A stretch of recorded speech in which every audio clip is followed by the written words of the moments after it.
Auviblio. Auviblio presenta Filosofía Hermética. Escrito por Hermes Trismegisto. Narrado por Geraldo Medina. Traducción, edición y revisión del texto de Auviblio. Para una mejor comprensión del presente audiolibro, te recomendamos escuchar Los 7 Principios Herméticos. Link en la descripción. Axiomas herméticos. La posesión del conocimiento, si no va acompañada de una manifestación y expresión en la acción, es como el acaparamiento de metales preciosos, algo vano y tonto. El conocimiento, como la riqueza, está destinado al uso. La ley del uso es universal, y quien la viola sufre a causa de su conflicto con las fuerzas naturales. El Kybalión. Aunque las enseñanzas herméticas siempre se han guardado con seguridad en la mente de los afortunados poseedores de las mismas, por las razones que ya hemos expuesto, jamás fueron concebidas para ser meramente almacenadas y secretas.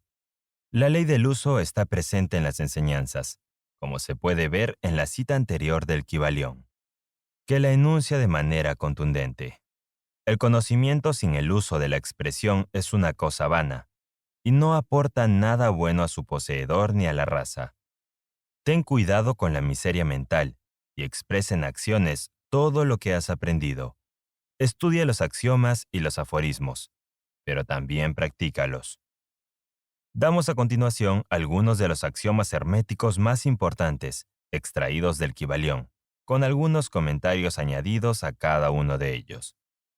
Hazlos tuyos, practícalos y úsalos, pues no son realmente tuyos hasta que los hayas usado.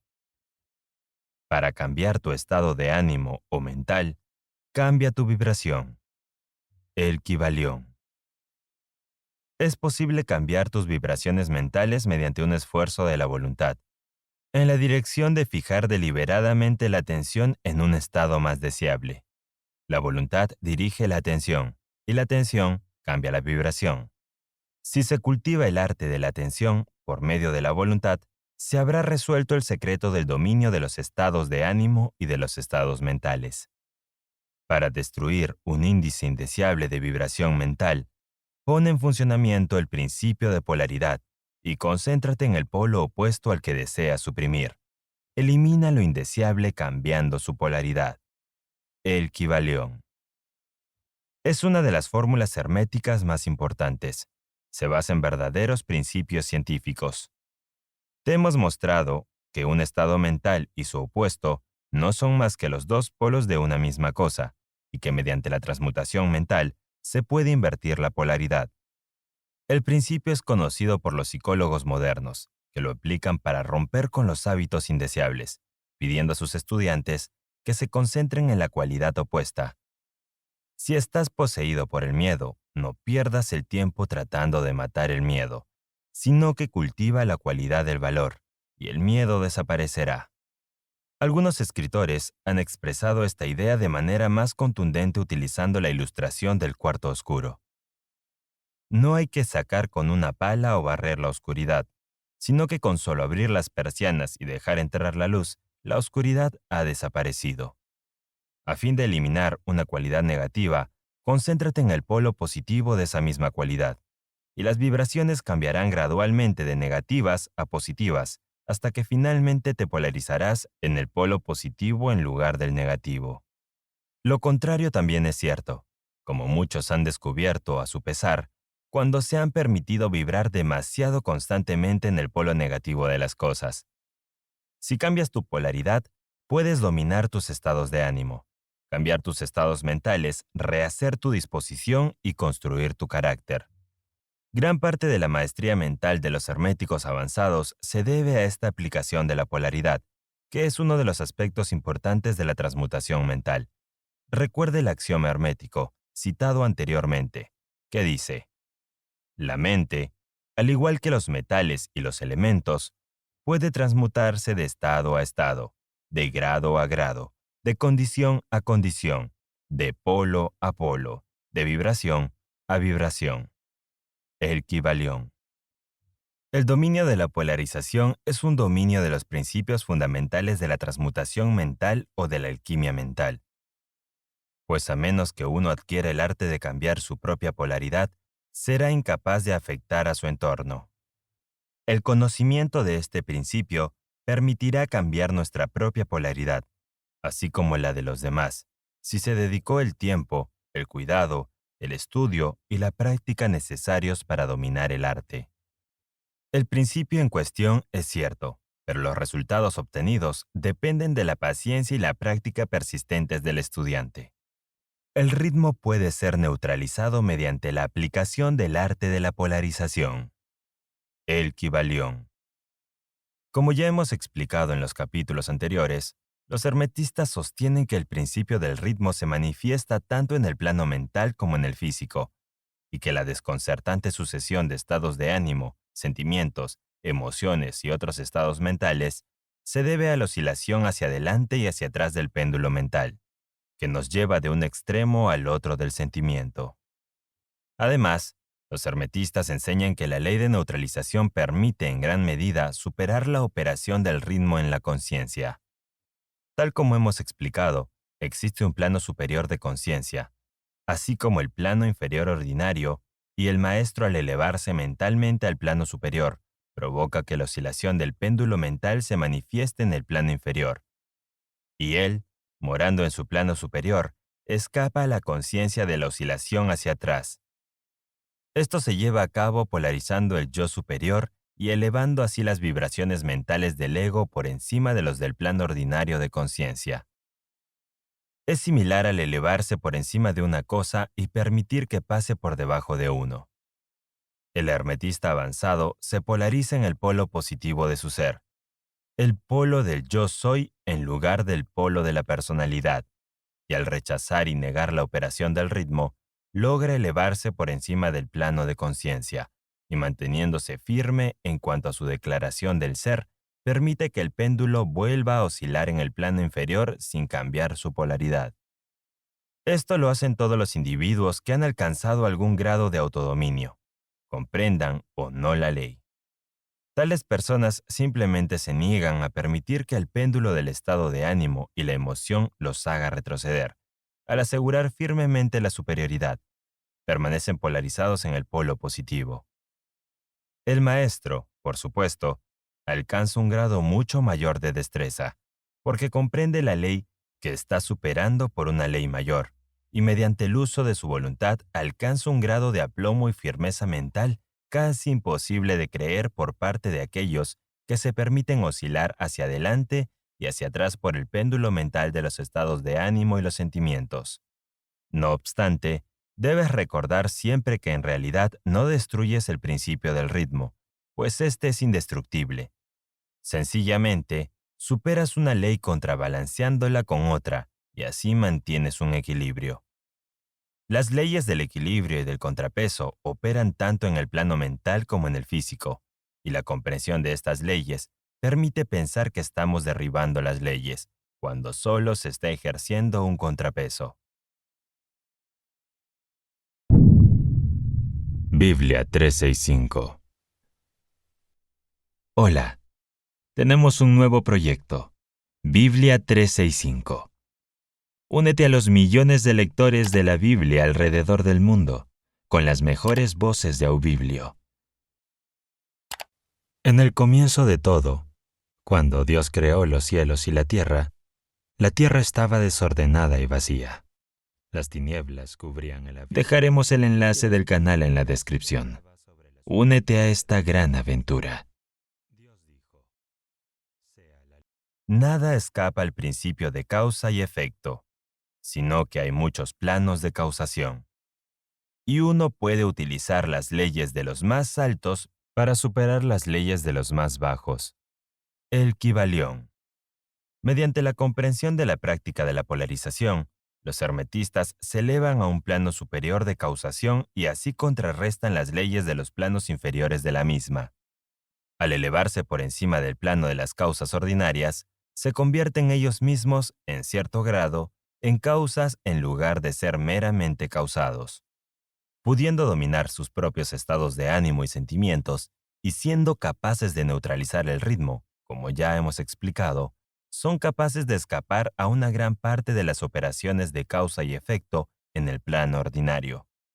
Las masas de personas son llevadas, obedientes a su medio ambiente, a las voluntades y deseos de otros más fuertes que ellos, los efectos de las tendencias heredadas, a las sugestiones de los que las rodean y a otras causas externas que tienden a moverlas en el tablero de ajedrez de la vida como simples peones. Al elevarse por encima de estas causas influyentes, los hermetistas avanzados buscan un plano más elevado de acción mental, y al dominar sus estados de ánimo, emociones, impulsos y sentimientos, crean para sí mismos nuevos caracteres, cualidades y poderes, mediante los cuales superan su entorno ordinario, y así se convierten prácticamente en jugadores en lugar de meros peones. Dichas personas ayudan a jugar el juego de la vida de manera comprensiva, en lugar de ser movidas de un lado a otro por influencias, poderes y voluntades más fuertes. Utilizan el principio de causa y efecto, en lugar de ser utilizados por él. Por supuesto, incluso los más elevados están sujetos al principio tal como se manifiesta en los planos superiores, pero en los planos inferiores de actividad son maestros en lugar de esclavos, como dice el Kybalión. Los sabios sirven en lo alto, pero gobiernan en lo bajo. Obedecen las leyes que vienen de arriba, pero en su propio plano, y los que están por debajo de él gobiernan y dan órdenes. No obstante, al hacerlo, forman parte del principio, en lugar de oponerse a él. El hombre sabio se une a la ley, y comprendiendo sus movimientos, la opera en lugar de ser su esclavo ciego. De la misma manera que el nadador experto gira hacia un lado y otro, yendo y viniendo a su antojo, en lugar de ser como el tronco que es llevado de aquí a allá, así también el hombre sabio es comparado con el hombre ordinario. Y sin embargo, tanto el nadador como el tronco, el sabio y el tonto, están sujetos a la ley. El que comprende esto está bien encaminado hacia la maestría. El Kybalión. Por último, llamemos de nuevo la atención sobre el axioma hermético. La verdadera transmutación hermética es un arte mental. El Kybalión. En el axioma anterior, los hermetistas nos enseñan que el gran trabajo de influir en nuestro entorno se lleva a cabo mediante el poder mental. Al ser el universo totalmente mental, se deduce que solo puede ser gobernado por la mentalidad. Y en esta verdad se encuentra la explicación de todos los fenómenos y manifestaciones de los diversos poderes mentales que atraen tanta atención y estudio en estos primeros años del siglo XX. Por detrás y debajo de las enseñanzas de los diversos cultos y escuelas, permanece siempre constante el principio de la sustancia mental del universo. Si el universo es mental en lo que respecta a su naturaleza sustancial, se deduce que la transmutación mental debe cambiar las condiciones y los fenómenos del universo. Así pues, el universo es mental, la mente debe ser el poder más elevado que afecta a sus fenómenos. Por lo tanto, si lo anterior se entiende efectivamente, todos los llamados milagros y obras maravillosas se podrán ver claramente como lo que son. El todo es mente. El universo es mental. El Kybalión. El todo en el todo. Si bien todo está en el todo, es igualmente cierto que el todo está en el todo. A quien verdaderamente comprende esta verdad, le ha llegado un gran conocimiento. El Kybalión. ¿Con qué frecuencia la mayoría de las personas han oído repetir la afirmación de que su deidad, llamada con muchos nombres, era todo en todo? ¿Y cuán poco han sospechado la verdad oculta anteriormente por estas palabras descuidadamente pronunciadas? La expresión comúnmente utilizada es una supervivencia de la antigua máxima hermética citada anteriormente. Como dice el Kybalión, a quien verdaderamente comprende esta verdad, le ha llegado un gran conocimiento. Y siendo esto así, busquemos esta verdad, cuya comprensión significa tanto. En esta afirmación de la verdad, esta máxima hermética, se esconde una de las más grandes verdades filosóficas, científicas y religiosas. Nos hemos referido a la enseñanza hermética relativa a la naturaleza mental del universo, la verdad que el universo es mental, que se mantiene en la mente del todo. Como dice el Kybalión en el pasaje citado anteriormente, todo está en el todo. Pero fíjate también en la afirmación correlativa, de que es igualmente cierto que el todo está en el todo. Esta afirmación aparentemente contradictoria es conciliable en virtud de la ley de la paradoja. Es además una declaración hermética exacta de las relaciones existentes entre el todo y su universo mental. Hemos visto cómo todo está en el todo. Ahora examinemos el otro aspecto del tema. Las enseñanzas herméticas dicen que el todo es inminente en su universo y en cada parte, partícula, unidad o combinación del mismo. Esta afirmación suele ser ilustrada por los maestros mediante una referencia al principio de correspondencia. El maestro instruye al estudiante para que se forme una imagen mental de algo, una persona, una idea, algo que tenga una forma mental, siendo el ejemplo favorito el del autor o dramaturgo que se forma una idea de sus personajes, o el de un pintor o escultor que se forma una imagen de un ideal que desea expresar con su arte. En todos estos casos, el estudiante se dará cuenta de que, si bien la imagen tiene su existencia y su ser únicamente dentro de su propia mente, el estudiante, el autor, el dramaturgo, el pintor o el escultor, es en cierto sentido inmanente a la imagen mental, permaneciendo en ella. Dicho de otro modo, toda la virtud, la vida, el espíritu de la realidad en la imagen mental se deriva de la mente inmanente del pensador. Considera esto por un momento, hasta que se capte la idea. Para tomar un ejemplo modelo, digamos que Otelo, Lago, Hamlet, Lear, Ricardo III existían simplemente en la mente de Shakespeare, en el momento de su concepción o creación. Y sin embargo, Shakespeare también existía dentro de cada uno de esos personajes, dándole su vitalidad, su espíritu y su acción. ¿De quién es el espíritu de los personajes que conocemos como Micawber, Oliver Twist, Uriah Heep, de Dickens? ¿O cada uno de estos personajes tiene un espíritu personal, independiente de su creador? Tienen la Venus de Médicis, la Madonna Sixtina, el Apolo Belvidere, espíritus y realidad propios, o representan el poder espiritual y mental de sus creadores? El derecho de la paradoja explica que ambas proporciones son verdaderas, observadas desde un punto de vista adecuados. Micawber es a la vez Micawber y Dickens. Y de nuevo, aunque se puede decir que Micawber es Dickens, sin embargo, Dickens no es idéntico a Micawber. El hombre como Micawber puede exclamar, el espíritu de mi creador es inherente a mí, y sin embargo no soy él. Qué diferente es esto de la escandalosa media verdad tan vociferada por algunos de los medios sabios, que llenan el aire con sus estridentes gritos de «Yo soy Dios».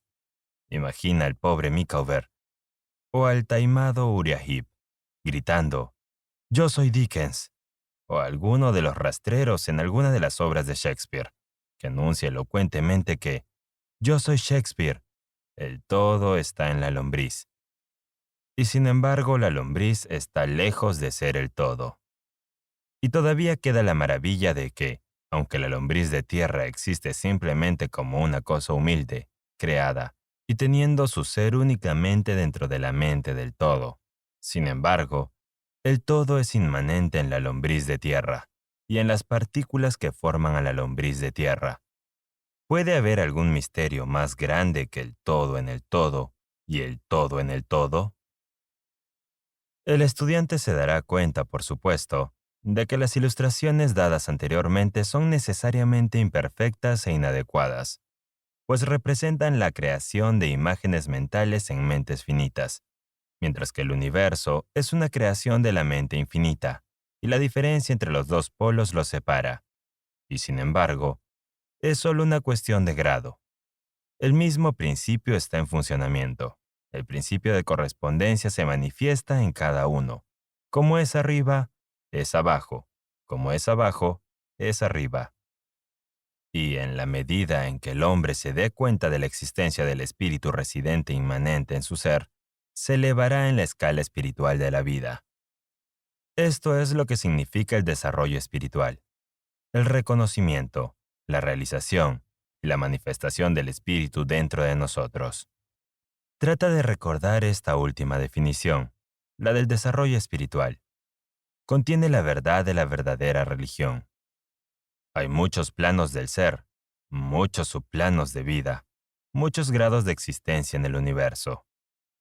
Y todos dependen del avance de los seres en la escala, de la cual el punto más bajo es la materia más burda, estando el más alto separado solo por la división más fina del espíritu del todo. Y hacia arriba y hacia adelante, a lo largo de esta escala de la vida, todo se mueve. Todos están en el camino, cuyo fin es el todo. Todo progreso es un regreso al hogar. Todo es hacia arriba y hacia adelante, a pesar de todas las apariencias aparentemente contradictorias. Tal es el mensaje de los iluminados. Las enseñanzas herméticas relativas al proceso de la creación mental del universo son que al comienzo del ciclo creativo, el todo, en su aspecto de ser, proyecta su voluntad hacia su aspecto de llegar a ser, y el proceso de creación comienza. La enseñanza es que el proceso consiste en el descenso de la vibración hasta alcanzar un grado muy bajo de energía vibratoria, momento en el que se manifiesta la forma más grosera posible de la materia. A este proceso se le llama etapa de involución, en la que el todo se involucra o envuelve en su creación. Los hermetistas creen que este proceso tiene una correspondencia con el proceso mental de un artista, escritor o inventor, que llega a estar tan envuelto en su creación mental que casi olvida su propia existencia y que por el momento casi vive en su creación. A esta etapa involuntaria de la creación se le llama a veces derramamiento de la energía divina, así como al estado evolutivo se le llama afloración. El polo extremo del proceso creativo se considera como el más alejado del todo, mientras que el comienzo de la etapa evolutiva se considera como el inicio del movimiento del retorno del péndulo del ritmo. Una idea de vuelta a casa que se mantiene en todas las enseñanzas herméticas. La enseñanza dice que durante el derrame, las vibraciones son cada vez más bajas, hasta que finalmente cesa el impulso y comienza la oscilación del retorno. No obstante, existe la diferencia de que, mientras que la floración, las fuerzas creadoras se manifiestan de forma compacta y como un todo, desde el principio de la etapa de evolución o retracción, se manifiesta la ley de individualización, es decir, la tendencia a separarse en unidades de fuerza, de modo que, finalmente, lo que salió del todo como energía no individualizada regresa a su fuente como innumerables unidades de vida altamente desarrolladas, habiéndose elevado cada vez más en la escala por medio de la evolución física, mental y espiritual. Para describir el proceso de creación mental del universo en la mente del todo, los antiguos hermetistas utilizaban la palabra meditación, siendo también frecuente el uso de la palabra contemplación. Pero la idea que se pretende es la del empleo de la atención divina. Atención es una palabra derivada de la raíz latina, que significa alcanzar, extender, y así el acto de la atención es realmente un alcanzar, extender mental de la energía mental. De modo que la idea subyacente se entiende fácilmente cuando examinamos el verdadero significado de atención. De acuerdo con las enseñanzas herméticas sobre el proceso de la evolución, el todo después de haber meditado sobre el comienzo de la creación, estableciendo así los fundamentos materiales del universo y tras haber pensado en su existencia, Gradualmente se despierta de su meditación y al hacerlo comienza a manifestarse el proceso de la evolución en los planos material, mental y espiritual, sucesivamente en orden. Así comienza el movimiento ascendente y todo empieza a moverse hacia el espíritu. La materia se vuelve menos grosera, las unidades surgen, las combinaciones comienzan a formarse, la vida aparece y se manifiesta en formas cada vez más elevadas, y la mente se hace cada vez más evidente. Las vibraciones se vuelven constantemente más elevadas. En definitiva, todo el proceso de la evolución, en todas sus fases, comienza y procede de acuerdo con las leyes del proceso de la floración, ya establecidas. A pesar de que todo esto ocupa eones y eones del tiempo del hombre, cada eón contiene incontables millones de años. Los iluminados nos informan de que la creación entera, incluyendo la involución y la evolución de un universo, no es más que un abrir y cerrar de ojos para el todo. Al final de innumerables ciclos de eones de tiempo, el todo retira su atención, su contemplación y meditación del universo. Pues la gran obra está terminada y el todo se retira al todo del que surgió. Pero el misterio de los misterios, el espíritu de cada alma no se aniquila, sino que se expande infinitamente. El creado y el creador se hacen uno solo. Tal es el informe de los iluminados.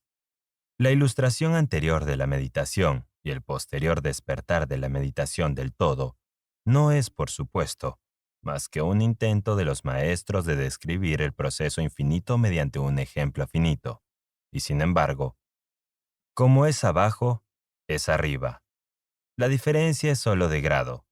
Y así como el todo se despierta de la meditación sobre el universo, así el hombre, con el tiempo, deja de manifestarse en el plano material y se retira cada vez más en el espíritu morador, que es en verdad el ego divino.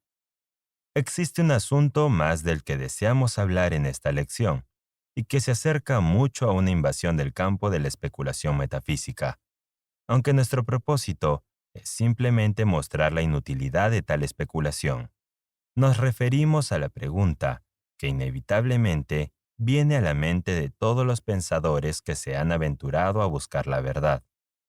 La pregunta es, ¿por qué el todo crea universos? La pregunta puede ser formulada de diferentes formas, pero lo anterior es la esencia de la investigación. Algunos han imaginado que el todo tenía algo que ganar con ello, pero esto es absurdo, pues, ¿qué podría ganar el todo que no posea ya? Otros han buscado la respuesta en la idea de que el todo desea algo para amar, y otros que creó por placer o diversión, o porque se sentía solo y para manifestar su poder. Todas las explicaciones e ideas pueriles pertenecientes al periodo infantil del pensamiento. Otros han tratado de explicar el misterio suponiendo que el todo se vio obligado a crear, en razón de su propia naturaleza interna, de su instinto creador. Este concepto se adelanta a los demás, pero su punto débil radica en la idea de que el todo se vea obligado por algo, ya sea a nivel interno o externo. Si su naturaleza interna o su instinto creador le obligaran a hacer algo, entonces la naturaleza interna o el instinto creador sería el absoluto, en lugar del todo. Y por consiguiente, ese fragmento de la hipótesis declina. Y sin embargo, el todo crea y se manifiesta, y parece encontrar algún tipo de satisfacción al hacerlo. Y es difícil escapar a la conclusión de que en algún grado infinito debe tener lo que correspondería a una naturaleza interna o instinto creativo en el hombre, con el correspondiente deseo y voluntad infinitos. No podría actuar a menos que quisiera actuar, y no querría actuar a menos que desearía actuar, y no desearía actuar a menos que obtuviera alguna satisfacción. Y todas estas cosas pertenecerían a una naturaleza interior, y podrían postularse como existentes según la ley de correspondencia. Pero, aún así, preferimos pensar que el todo actúa enteramente libre de toda influencia, tanto interna como externa. Ese es el problema que está en la raíz de la dificultad, y la dificultad que está en la raíz del problema. En rigor, no puede decirse que haya razón alguna para que el todo actúe, pues una razón implica una causa, y el todo está por encima de la causa y el efecto, excepto cuando quiere convertirse en causa, momento que en el principio se pone en movimiento. Así que, como ves, la materia es impensable, al igual que el todo es incognoscible. Del mismo modo que decimos que el todo simplemente es, nos vemos obligados a decir que él actúa porque actúa. Por fin, el todo es toda la razón en sí misma, toda la ley en sí misma, toda la acción en sí misma, y puede decirse, con toda verdad, que el todo es su propia razón, su propia ley, su propio acto, o aún más, que el todo y su razón, su acto, su ley, son uno, siendo todos ellos nombres de la misma cosa. Según la opinión de los que están dando estas lecciones, la respuesta está encerrada en el ser interno del todo, junto con su secreto de ser. La ley de correspondencia, según nuestra opinión, solo alcanza este aspecto del todo del que se puede hablar con el aspecto del ser. Posterior a ese aspecto está el aspecto del ser, en el que todas las leyes se pierden en la ley, todos los principios se funden en el principio, y el todo, el principio y el ser son idénticos, uno y lo mismo. Por consiguiente, las especulaciones metafísicas sobre este punto son inútiles. Entramos aquí en el asunto simplemente para mostrar que reconocemos la cuestión, y también lo absurdo de las respuestas ordinarias de la metafísica y la teología. Por último, puede ser interesante para nuestros estudiantes saber que aún algunos de los antiguos y modernos maestros herméticos se han inclinado más bien en la dirección de aplicar el principio de correspondencia a la cuestión, con el resultado de la conclusión de la naturaleza interna. Sin embargo, las leyes dicen que Hermes, el Grande, cuando se le hizo esta pregunta por sus estudiantes avanzados, les respondió apretando sus labios fuertemente entre sí y no diciendo una palabra, lo que indica que no había respuesta. No obstante, es posible que pretendiera aplicar el axioma de su filosofía, según el cual los labios de la sabiduría están cerrados, excepto para los oídos del entendimiento. Al creer que incluso sus estudiantes avanzados no poseían el entendimiento que les daba derecho a la enseñanza. En cualquier caso, si Hermes poseía el secreto, falló en impartirlo, y en lo que respecta al mundo, los labios de Hermes están cerrados con respecto a él. Si el gran Hermes dudó en hablar, ¿qué mortal puede atreverse a enseñar? Pero recuerda que cualquiera que sea la respuesta a este problema, si es que hay una respuesta, la verdad sigue siendo esa. Si bien todo está en el todo, es igualmente cierto que el todo está en el todo.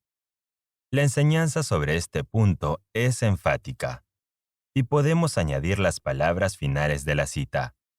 A quien verdaderamente entiende esta verdad, le ha llegado un gran conocimiento. Planos de correspondencia. Como es arriba, es abajo. Como es abajo, es arriba. El Kybalión.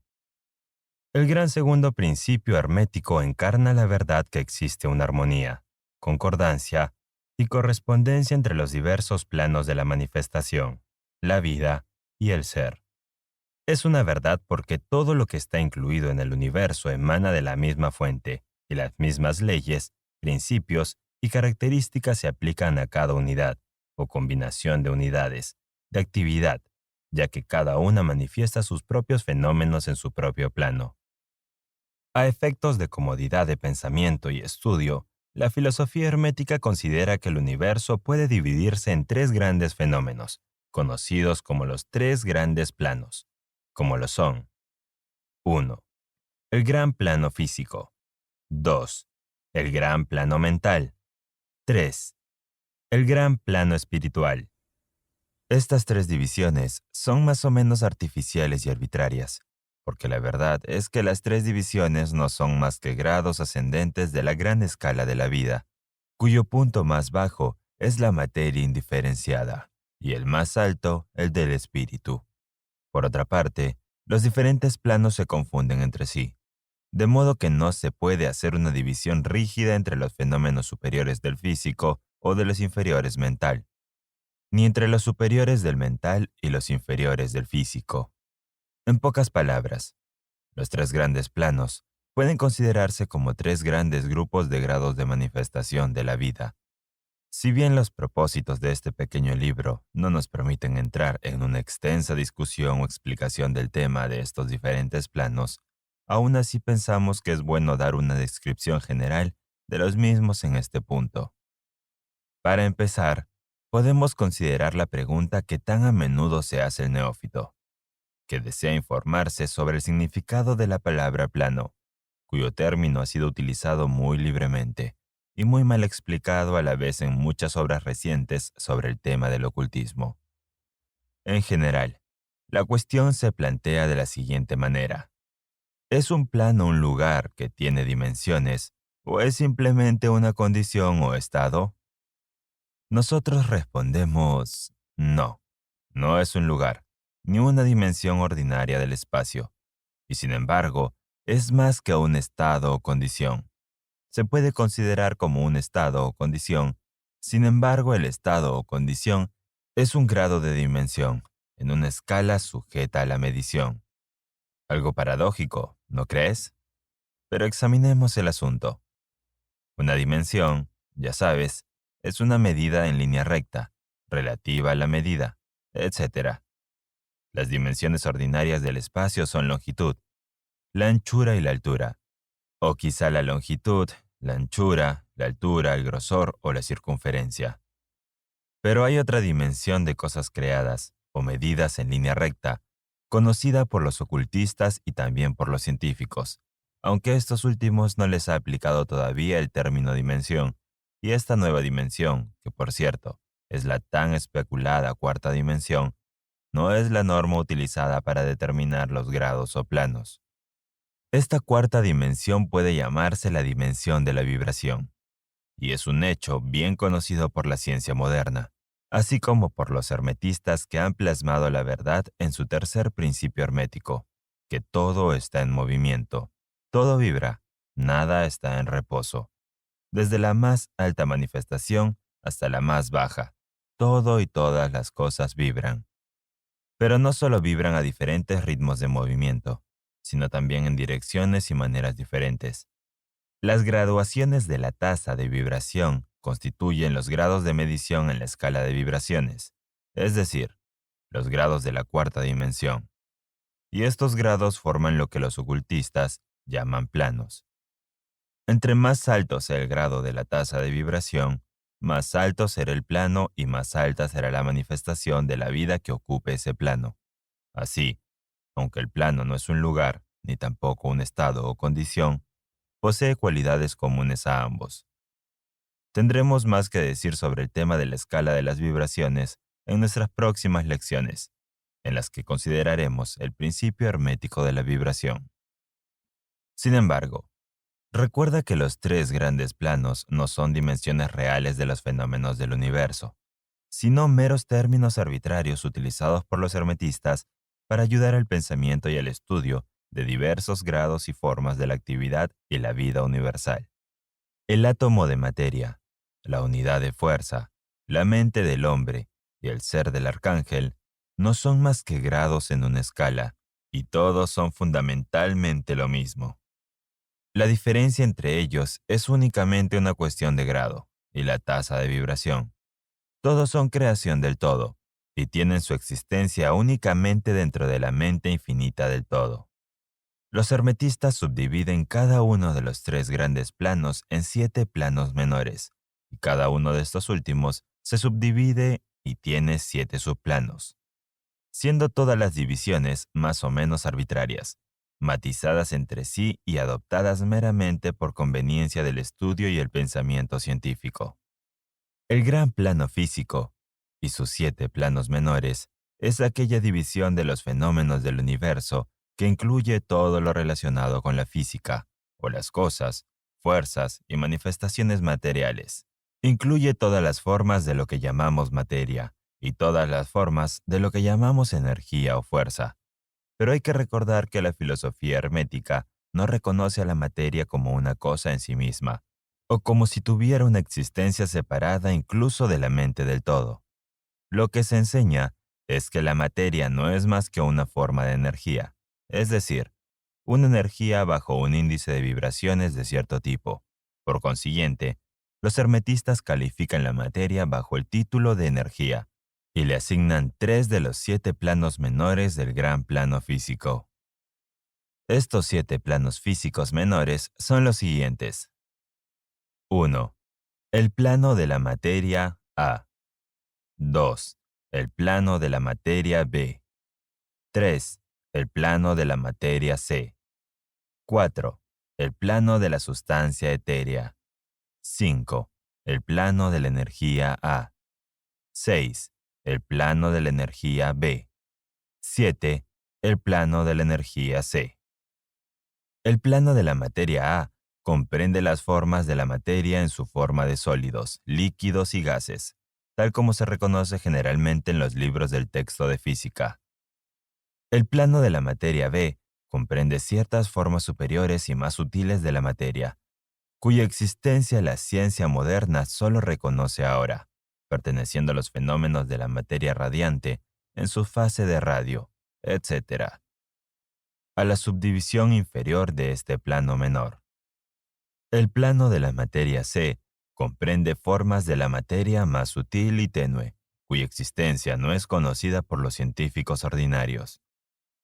El plano de la sustancia etérea comprende lo que la ciencia denomina el éter, una sustancia de extrema tenuidad y elasticidad, que impregna todo el espacio universal y que actúa como medio de transmisión para las ondas de energía, como la luz, el calor, la electricidad, etc.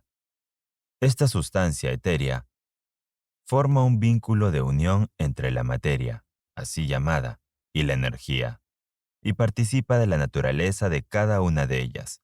Sin embargo, las enseñanzas herméticas indican que este plano tiene 7 subdivisiones, al igual que todos los planos menores, y que de hecho hay 7 éteres en lugar de uno solo. Por encima del plano de la sustancia etérea se encuentra el plano de la energía A, que comprende las formas ordinarias de energía conocidas por la ciencia, siendo sus 7 subplanos, respectivamente, el calor, la luz, el magnetismo, la electricidad y la atracción, incluyendo la gravitación, la cohesión, la afinidad química, etc., y varias otras formas de energía indicadas por los experimentos científicos, pero aún no han sido nombradas o calificadas. El plano de la energía B comprende 7 subplanos de formas superiores de energía aún no descubiertas por la ciencia, pero que se han denominado fuerzas más finas de la naturaleza, y que se ponen en funcionamiento en las manifestaciones de ciertas formas de fenómenos mentales, y por las que tales fenómenos se hacen posibles. El plano de la energía C comprende 7 subplanos de energía tan altamente organizada que lleva muchas de las características de la vida, pero que no es reconocida por las mentes de los hombres en el plano ordinario del desarrollo, estando disponible para el uso de los seres del plano espiritual solamente. Tal energía es impensable para el hombre ordinario y puede ser considerada casi como el poder divino. Los seres que la emplean son como dioses comparados incluso con los tipos humanos más elevados que conocemos. El gran plano mental comprende las formas de cosas vivas que conocemos en la vida ordinaria, así como algunas otras formas no tan conocidas, salvo para el ocultista. La clasificación de los 7 planos mentales menores es más o menos satisfactoria y arbitraria, a no ser que vaya acompañada de elaboradas explicaciones que son ajenas al propósito de este trabajo en particular, pero bien podemos mencionarlos. Son los siguientes. 1. El plano de la mente mineral. 2. El plano de la mente elemental A. 3. El plano de la mente vegetal. 4. El plano de la mente elemental B. 5. El plano de la mente animal. 6. El plano de la mente elemental C. 7. El plano de la mente humana. El plano de la mente mineral abarca los estados o condiciones de las unidades o entidades, o grupos y combinaciones de las mismas, que animan las formas que conocemos como minerales, sustancias químicas, etc. Dichas entidades, que no deben confundirse con las moléculas, los átomos y los corpúsculos propiamente dichos, ya que estos últimos no son más que los cuerpos o formas materiales de dichas entidades. Del mismo modo que el cuerpo de un hombre no es más que su forma material y no él mismo, estos entes pueden llamarse almas en un sentido, y son seres vivientes de un bajo grado de desarrollo, vida y mente, un poco más que las unidades de energía viviente, que comprenden las subdivisiones superiores del plano físico más elevado. Por lo general, la mente media no atribuye al reino mineral la posesión de mente, alma o vida, pero todos los ocultistas reconocen la existencia de los mismos, y la ciencia moderna avanza rápidamente hacia el punto de vista del hermetismo. Las moléculas, los átomos y los corpúsculos tienen sus amores y oídos, gustos y disgustos, atracciones y repulsiones, afinidades y no afinidades, etc.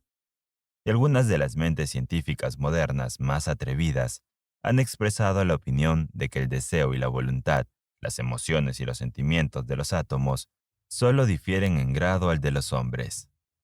Sin embargo, no tenemos tiempo ni espacio para discutir este asunto aquí. Todos los ocultistas saben que es un hecho y que se remite a algunos de los trabajos científicos más recientes para corroborarlo. Este plano tiene las 7 subdivisiones habituales. El plano de la mente elemental A comprende el estado o condición y el grado de desarrollo mental y vital de una clase de entidades desconocidas para el hombre común, pero reconocidas por los ocultistas.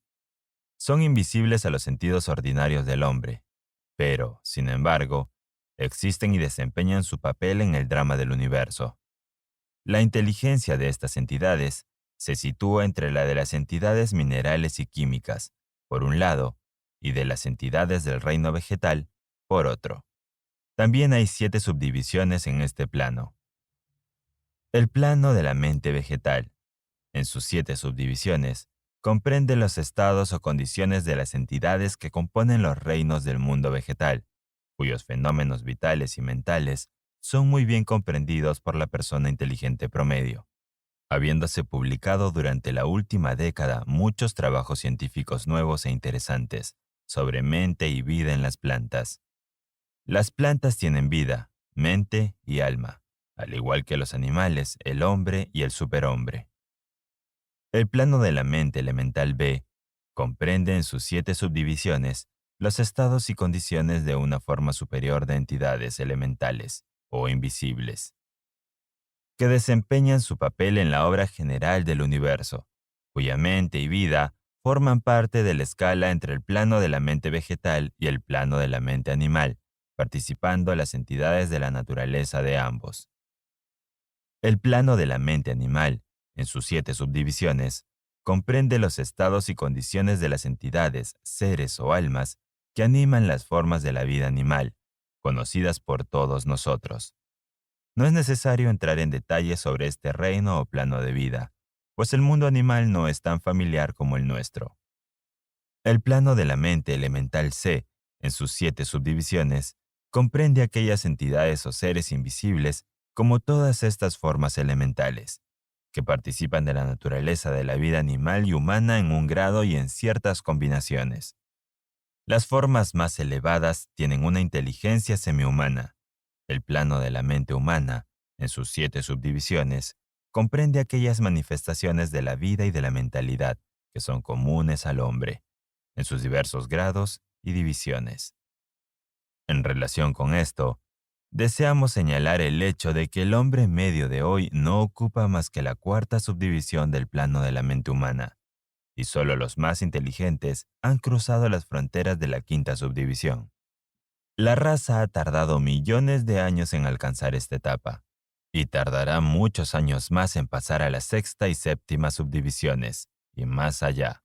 Pero recuerda que ha habido razas antes que la de nosotros que han pasado por estos grados y luego a planos superiores.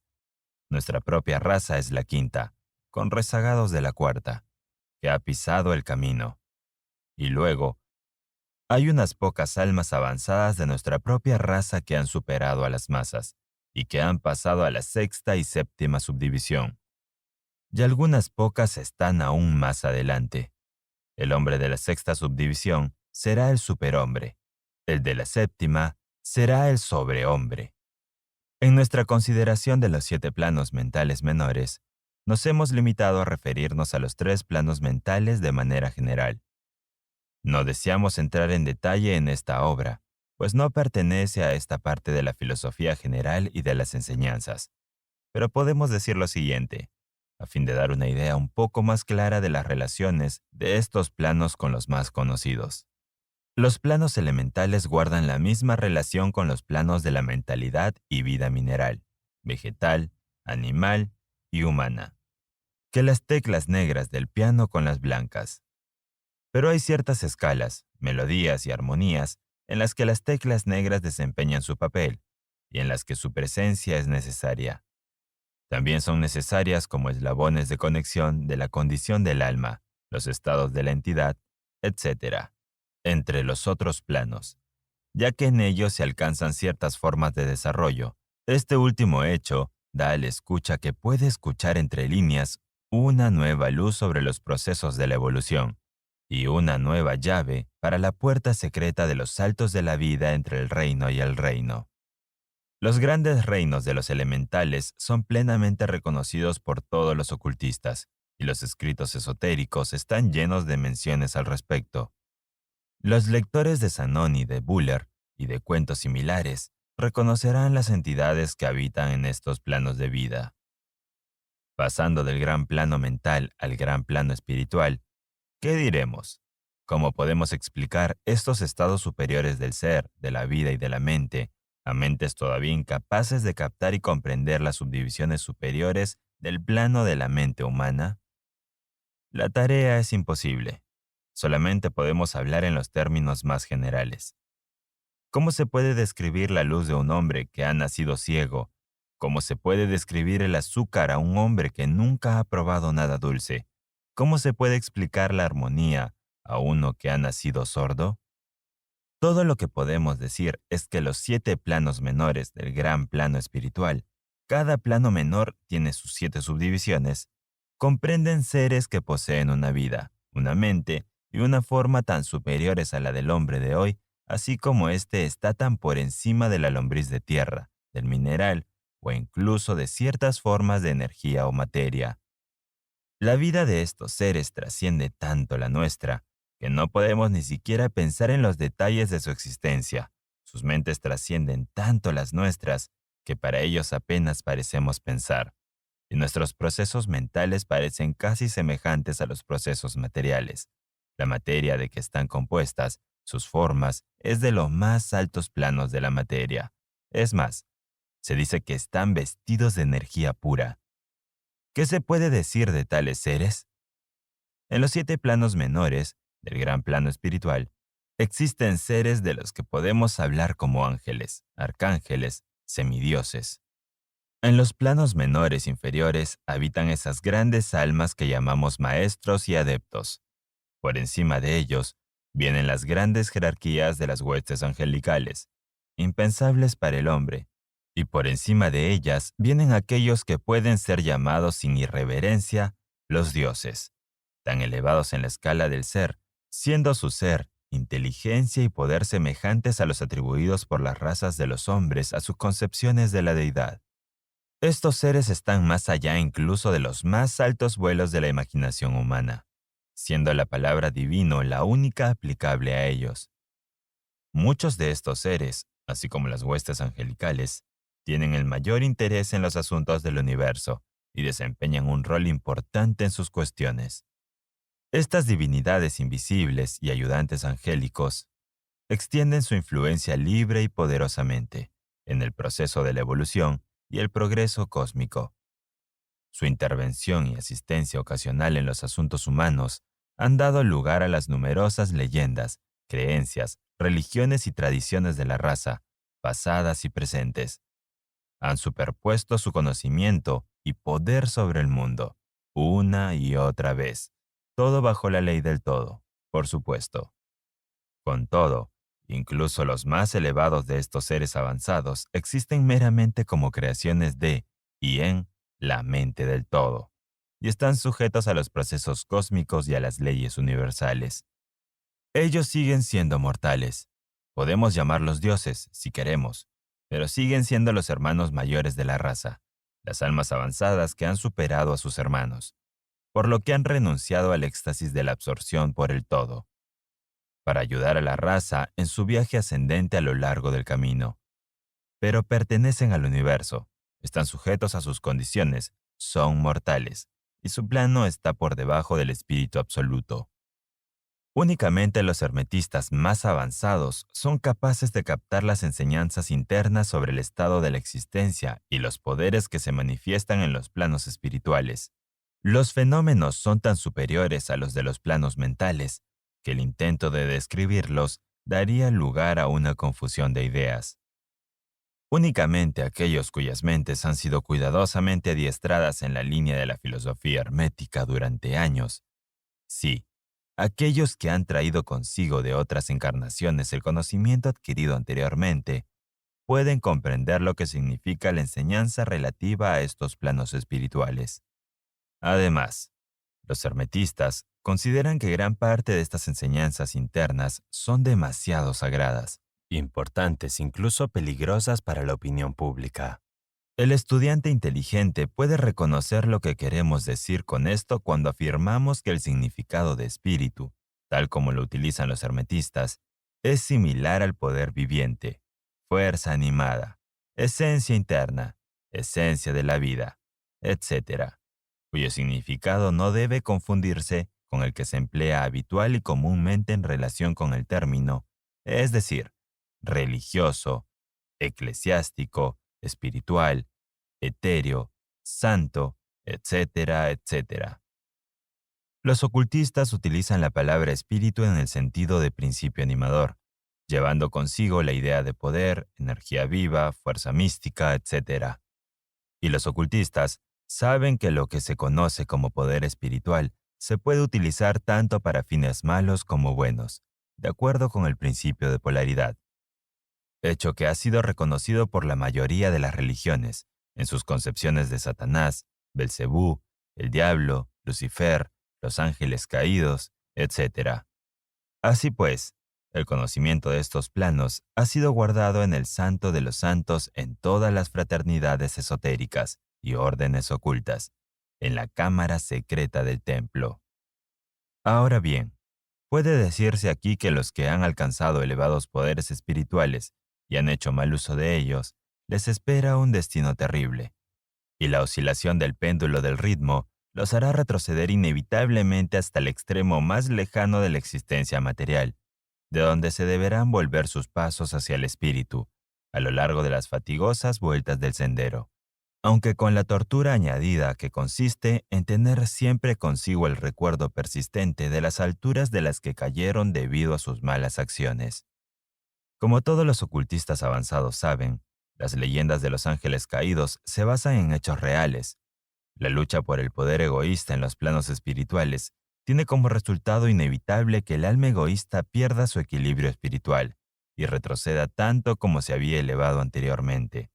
No obstante, incluso a tal alma se le da la oportunidad de regresar, y tales almas hacen el viaje de vuelta, pagando el terrible castigo de acuerdo con la ley invariable. Por último, nos gustaría recordar que, de acuerdo con el principio de correspondencia que encarna la verdad, como es arriba, es abajo, como es abajo, es arriba. Todos los 7 principios herméticos están en pleno funcionamiento en todos los planos, físico, mental y espiritual. El principio de la sustancia mental se aplica, por supuesto, a todos los planos, ya que todos están contenidos en la mente del todo. El principio de correspondencia se manifiesta en todos, porque hay una correspondencia, armonía y acuerdo entre los diversos planos. El principio de vibración se manifiesta en todos los planos. De hecho, las mismas diferencias que hacen a los planos surgen de la vibración, como hemos explicado. En cada plano se manifiesta el principio de polaridad, siendo los extremos de los polos aparentemente opuestos y contradictorios. El principio del ritmo se manifiesta en cada plano, teniendo el movimiento de los fenómenos, su flujo y reflujo, subida y bajada, entrada y salida. El principio de causa y efecto se manifiesta en cada plano. Cada efecto tiene su causa y cada causa tiene su efecto. En cada plano se manifiesta el principio de género, estando la energía creadora siempre manifiesta y operando según sus aspectos masculinos y femeninos. Como es arriba, es abajo. Como es abajo, es arriba. Este axioma hermético de siglos de antigüedad encarna uno de los grandes principios de los fenómenos universales. A medida que avancemos en la consideración de los restantes principios, veremos aún más claramente la verdad de la naturaleza universal de este gran principio de correspondencia. Vibración. Nada descansa, todo se mueve, todo vibra. El Kybalión. El gran tercer principio hermético, el principio de vibración, encarna la verdad de que el movimiento se manifiesta en todo el universo, que nada está en reposo y que todo se mueve, vibra y da vueltas. Este principio hermético fue reconocido por algunos de los primeros filósofos griegos que se plasmaron en sus sistemas. No obstante, durante siglos se perdió de vista por los pensadores ajenos a las filas herméticas. Pero en el siglo XIX, la ciencia física redescubrió la verdad y los descubrimientos científicos del siglo XX han añadido una nueva prueba adicional a la corrección y la verdad de esta doctrina hermética centenaria. Las enseñanzas herméticas no aseveran únicamente que todo está en constante movimiento y vibración, sino que las diferencias entre las diversas manifestaciones del poder universal se deben enteramente al ritmo y al modo variables de las vibraciones. Los maestros dirigen la atención de los estudiantes al hecho de que, incluso en el plano físico, un objeto que se mueve rápidamente, como una rueda que gira, parece estar en reposo. El espíritu está en un extremo del polo de la vibración, mientras que el otro polo está constituido por ciertas formas extremadamente groseras de la materia. Entre estos dos polos hay millones y millones de tasas y modos de vibración diferentes. La ciencia moderna ha demostrado que todo lo que llamamos materia y energía no son más que modos de movimiento vibratorios, y algunos de los cientos más avanzados se acercan rápidamente a las posiciones de los ocultistas que sostienen que los fenómenos de la mente son igualmente modos de vibración o movimiento. Observemos lo que la ciencia tiene que decir respecto a la cuestión de las vibraciones en la materia y la energía. En primer lugar, la ciencia enseña que toda la materia manifiesta, en cierto grado, las vibraciones derivadas de la temperatura o del calor, independientemente de que un objeto sea frío o caliente, siendo ambos grados de la misma cosa. Manifiesta ciertas vibraciones de calor y en ese sentido está en movimiento y vibración. Entonces, todas las partículas de la materia están en movimiento circular, desde el corpúsculo hasta los soles. Los planetas giran alrededor de los soles, y muchos de ellos giran sobre sus ejes. Luego los soles se mueven alrededor de puntos centrales mayores, y se cree que estos se mueven alrededor de otros aún mayores, y así sucesivamente. Ad infinitum. En cuanto a las moléculas de las que se componen los tipos particulares de materia, se encuentran en un estado de vibración y movimiento constantes, unas alrededor de otras y unas contra otras. Las moléculas se componen de átomos, que también se encuentran en un estado de constante movimiento y vibración. Las moléculas están compuestas de átomos, a veces se llaman electrones, iones, etc., que también están en un estado de movimiento rápido, girando unos alrededor de otros, y que manifiestan un estado y un modo de vibración muy rápidos. Así vemos que todas las formas de la materia manifiestan la vibración, de acuerdo con el principio hermético de la vibración. Y lo mismo ocurre con las diversas formas de energía. La ciencia que enseña la luz, el calor, el magnetismo y la electricidad no son más que formas de movimiento vibratorio conectadas de alguna manera con el éter, y que probablemente emanan de él. La ciencia no intenta todavía explicar la naturaleza de los fenómenos conocidos como cohesión, que es el principio de la atracción molecular, ni la afinidad química, que es el principio de la atracción atómica, ni la gravitación, el mayor misterio de los tres, que es el principio de atracción por el que cada partícula o masa de materia está unida a cualquier otra partícula o masa. Estas tres formas de energía aún no son comprendidas por la ciencia, pero los escritores se inclinan por la opinión de que también son manifestaciones de alguna forma de energía vibratoria, un hecho que los hermetistas han sostenido y enseñado desde hace mucho tiempo. El éter universal, cuya naturaleza es postulada por la ciencia, pero sin ser comprendida claramente, es considerado por los hermetistas como una manifestación superior de lo que erróneamente se llama materia, es decir, la materia en un grado superior de vibración, y es llamado por ellos la sustancia etérea.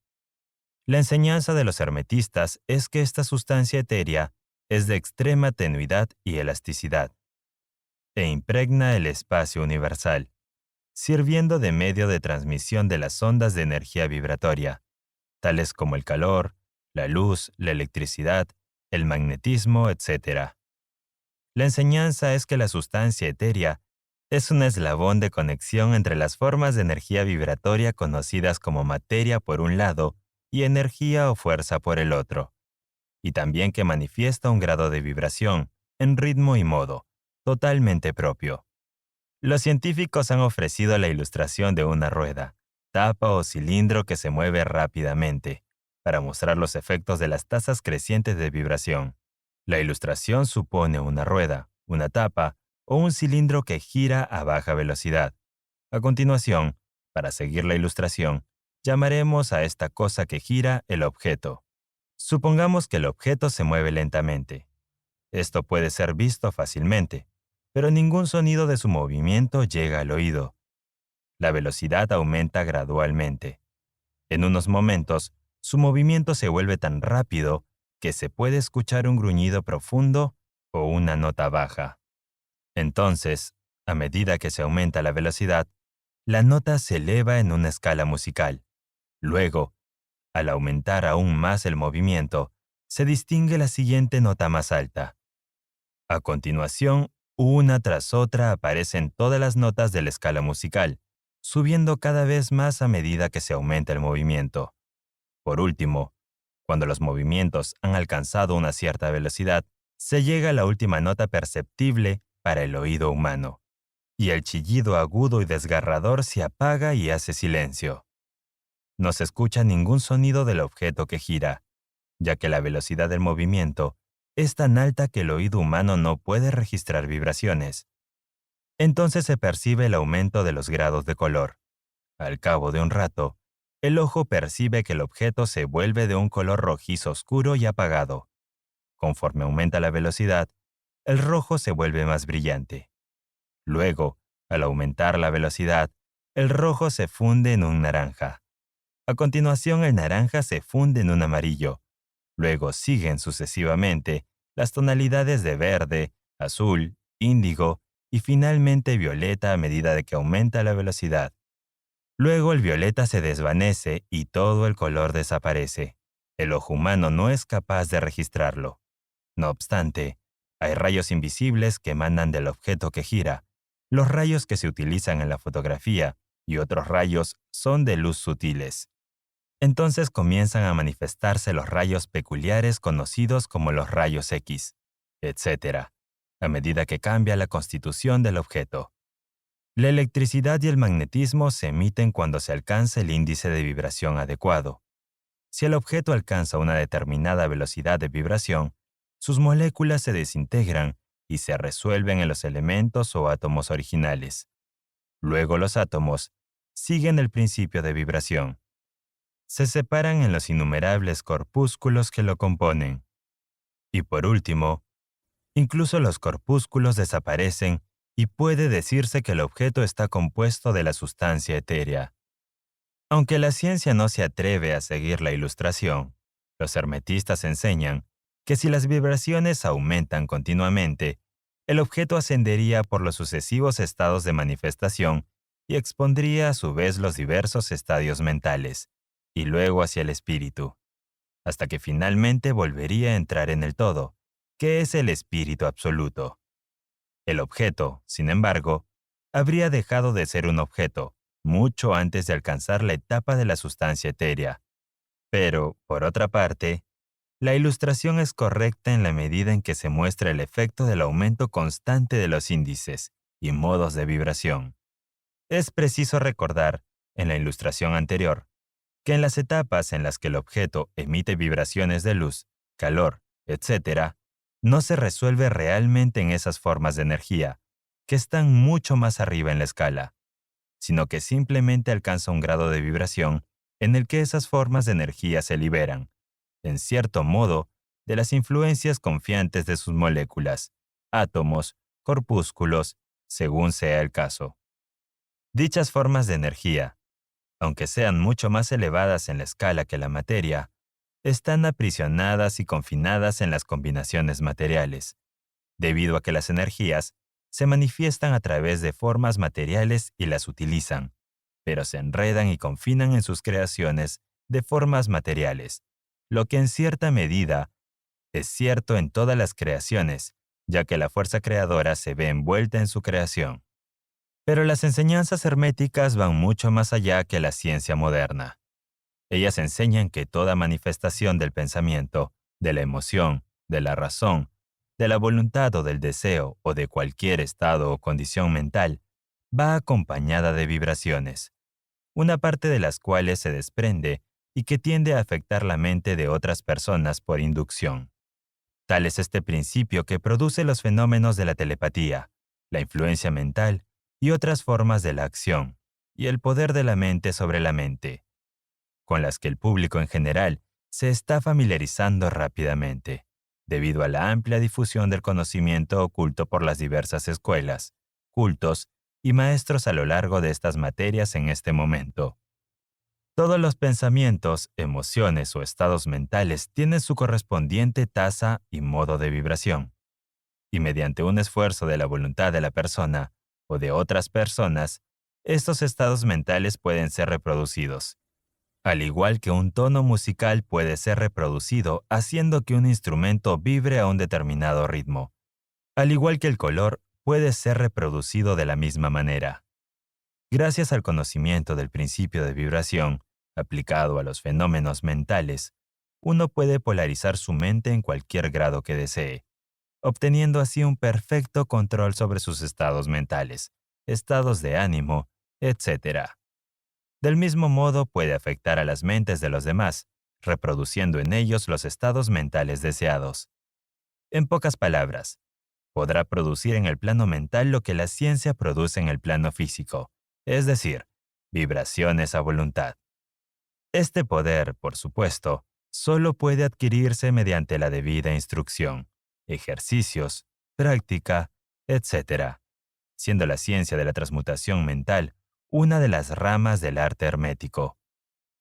Una pequeña reflexión sobre lo que hemos dicho mostrará al estudiante que el principio de vibración subyace a los maravillosos fenómenos del poder manifiesto por los maestros y adeptos, los cuales son capaces de dejar aparentemente de lado las leyes de la naturaleza, pero que, en realidad, no hacen más que utilizar una ley contra otra, un principio contra otros, a la vez que logran sus resultados cambiando las vibraciones de los objetos materiales o formas de energía, realizando así lo que comúnmente se llama milagros. Tal y como uno de los antiguos escritores herméticos afirmó realmente, aquel que comprende el principio de vibración ha agarrado el cetro del poder. Polaridad. Todo es dual. Todo tiene polos. Todo tiene su par de opuestos. Lo similar y lo diferente son lo mismo. Las cosas opuestas son idénticas en naturaleza, pero diferentes en grado. Los extremos se encuentran. Todas las verdades no son más que medias verdades. Todas las paradojas pueden ser reconciliadas. El Kybalión. El gran cuarto principio hermético es el principio de polaridad. Encarna la verdad que todas las cosas manifestadas tienen dos lados, dos aspectos, dos polos, un par de opuestos, con múltiples grados entre los dos extremos. La comprensión de este principio explica las viejas paradojas que siempre han dejado perpleja a la mente de los hombres. El hombre siempre ha reconocido algo a fin de este principio, y se ha esforzado por expresarlo mediante dichos, máximas y aforismos como los siguientes. Todo es y no es al mismo tiempo. Todas las verdades no son más que medias verdades.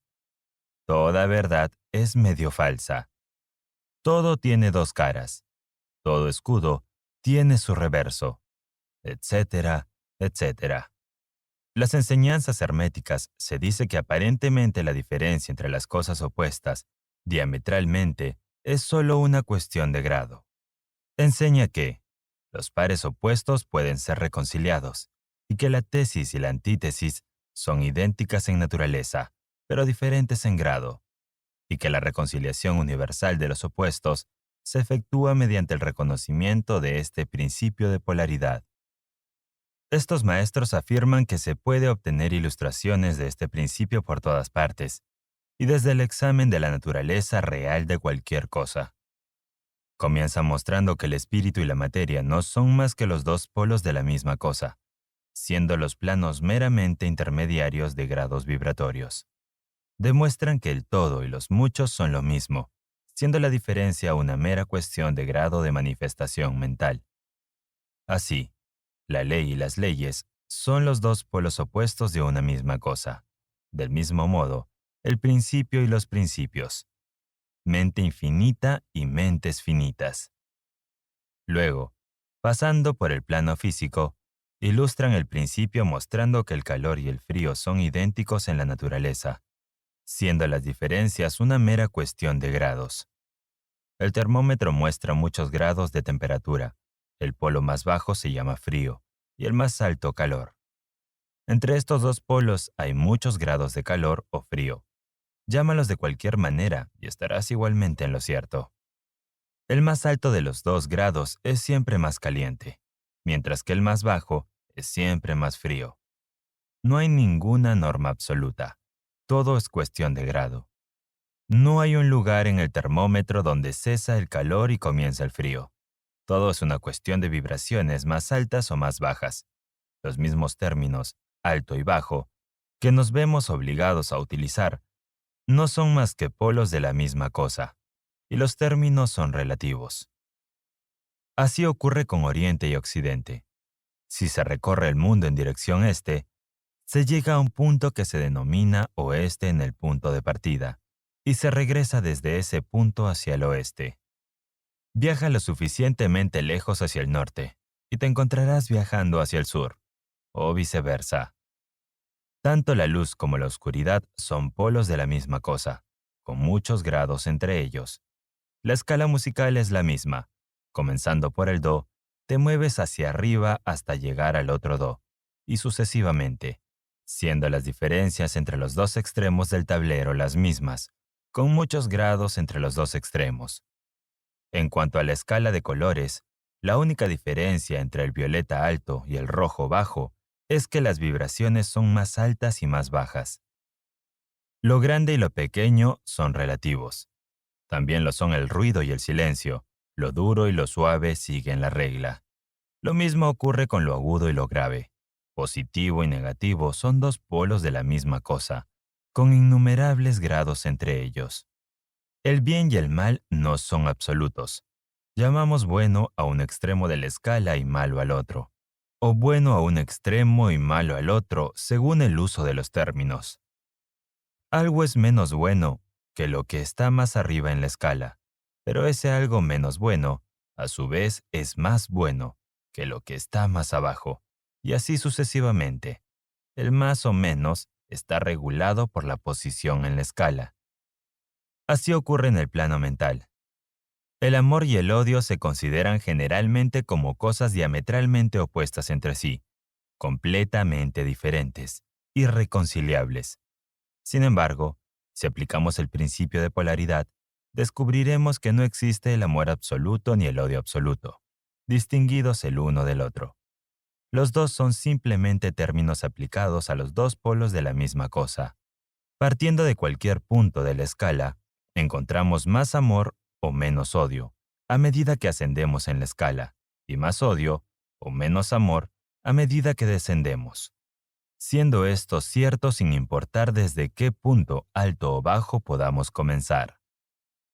Hay grados de amor y de odio, y hay un punto intermedio en el que lo que me gusta y lo que no me gusta se vuelven tan tenues que es difícil distinguirlos. El valor y el miedo están bajo la misma regla. Los pares de opuestos existen en todas partes. Donde se encuentra una cosa, se encuentra su opuesto, los dos polos. Y es este hecho el que permite al hermetista transmutar un estado mental en otro, según la polarización. Los elementos que pertenecen a las clases diferentes no pueden transmutarse unos en otros, pero los elementos de la misma clase pueden ser cambiados, es decir, pueden tener su polaridad cambiada. Así, el amor nunca se convierte en oriente o en occidente, o en rojo o en violeta, pero puede convertirse, y a menudo lo hace, en odio, y del mismo modo el odio puede transformarse en amor, cambiando su polaridad. La valentía puede transmutarse en miedo, y a la inversa. Las cosas duras pueden volverse blandas, las cosas aburridas se convierten en divertidas, los elementos calientes se convierten en fríos, y así sucesivamente. La transmutación siempre es entre cosas de la misma clase de diferentes grados. Consideremos el caso de un hombre temeroso, elevando sus vibraciones mentales a lo largo de la línea del miedo o del coraje. Puede llenarse con el más alto grado de coraje e intrepidez. Del mismo modo, el hombre perezoso puede transformarse en un individuo activo y enérgico, simplemente polarizándose en la línea de la cualidad deseada. El estudiante que está familiarizado con los procesos por los cuales las diversas escuelas de ciencia mental, etc., producen cambios en los estados mentales de quienes siguen sus enseñanzas, puede no comprender fácilmente el principio que subyace a muchos de estos cambios. Pero una vez comprendido el principio de la polaridad y visto que los cambios mentales se producen por un cambio de polaridad, un deslizamiento a lo largo de la misma escala, se comprende fácilmente. No se trata de una transmutación de una cosa en otra completamente diferente, sino de un simple cambio de grado en las mismas cosas, una diferencia muy importante. Por ejemplo, tomando una analogía del plano físico, es imposible cambiar el calor en agudeza, sonoridad, alteza, etc. Pero el calor puede ser fácilmente transmutado en frío, simplemente bajando las vibraciones. Del mismo modo, el odio y el amor son mutuamente transmutables, así como el miedo y el valor. No obstante, el miedo no puede transformarse en amor, ni el valor en odio. Los estados mentales pertenecen a innumerables clases, y cada clase tiene sus polos opuestos, a lo largo de los cuales es posible la transmutación. En los estados mentales, así como en los fenómenos del plano físico, los dos polos pueden ser calificados como positivo y negativo, respectivamente. Así, el amor es positivo al odio, el valor al miedo, la actividad a la no actividad, etcétera, etcétera. Y también se notará que incluso para aquellos que no están familiarizados con el principio de vibración, el polo positivo parece ser un grado más alto que el negativo, y fácilmente lo domina. En efecto, la tendencia de la naturaleza va en el sentido de la actividad dominante del polo positivo.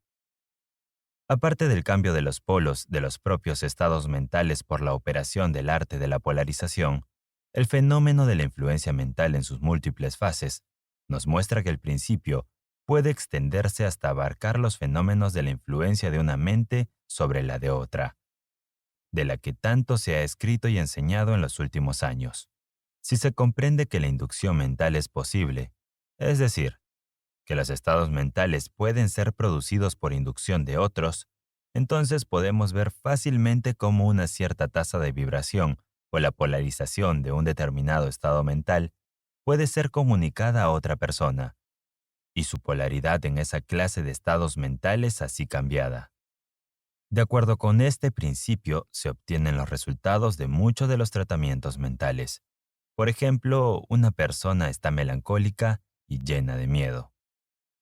A continuación, un científico mental que eleva su propia mente a la vibración deseada, mediante su voluntad entrenada, obteniendo así la polarización deseada en su propio caso, produce un estado mental similar al del otro por inducción, con el resultado de que las vibraciones se elevan y la persona se polariza hacia el extremo positivo de la escala en el lugar hacia el negativo, y sus miedos y otras emociones negativas se transmutan en coraje y estados mentales positivos similares.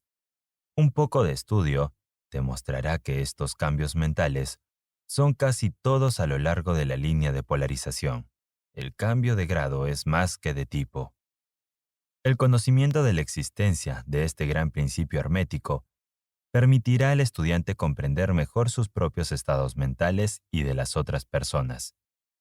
Este verá que estos estados son todas cuestiones de grado, y de esta forma podrá elevar o bajar la vibración a voluntad para cambiar sus polos mentales y así ser maestro de sus estados mentales en lugar de ser su siervo y esclavo. Y por su conocimiento será capaz de ayudar a sus compañeros inteligentemente y por los métodos apropiados cambiar la polaridad cuando lo mismo se desea. Aconsejamos a todos los estudiantes que se familiaricen con este principio de polaridad, pues una correcta comprensión del mismo arrojará luz sobre muchos temas de difícil entendimiento. No olvides suscribirte y activar tus notificaciones para no perderte de nuestros próximos audiolibros. Gracias y nos vemos en la siguiente página. Si deseas agregar este libro a tu biblioteca, dejaremos los enlaces en la descripción. También puedes seguir nuestro canal principal, Auviblio. Gracias y nos vemos en la siguiente página.